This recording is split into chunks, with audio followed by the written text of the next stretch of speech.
Lars Bastholm is from Denmark, but living in the United States. He's an AI expert. Fly on the wings of love? Yeah, indeed. You know what I'm talking about? The Olsen brothers? There we go. Absolutely. I just wanted to check you were really from Denmark. Of course. Now, you were talking about AI being, in a way, a double-edged sword for people in the media. What do you mean by that?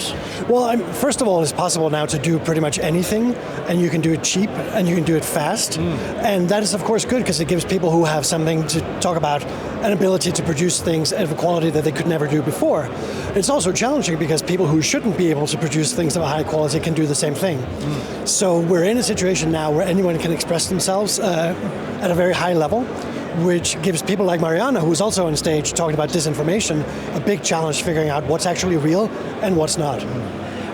I was in Ukraine recently, and we interviewed people, of course, who were all speaking Ukrainian. When we came back, we would normally get actors in studios to match those voices. It takes a long time, it's complicated. You need a small girl to do a small girl's voice, elderly man.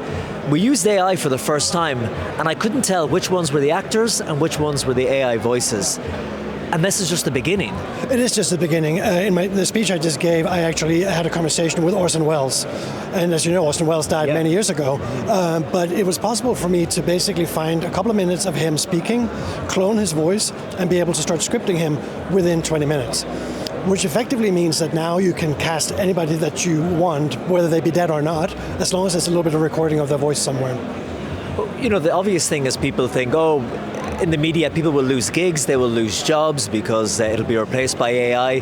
But what do you think in 10 years? What's going to be the overall effect of AI to the media industry? I know it's a very complicated and multifaceted question. Well, I think anybody who claims to be able to see 10 years into the future is probably deluding themselves. But I think, again, the democratization of a creation is something that's big on the agenda for me, at least when I'm talking about AI. There's a possibility for anybody to become, a media rock star, as it were. And we will probably also be seeing some people lose their jobs. One of the bigger challenges in terms of this is if you don't learn how to use these tools, you'll absolutely get replaced by somebody who does know how to use these tools. So if I can encourage you to do anything, it's basically try and stay on top of the tools that are important for your industry and try and figure out how can they make you a better human. Because we've got enough machines, the machines will be getting better in their own way. You need to become a better human assisted by the AIs.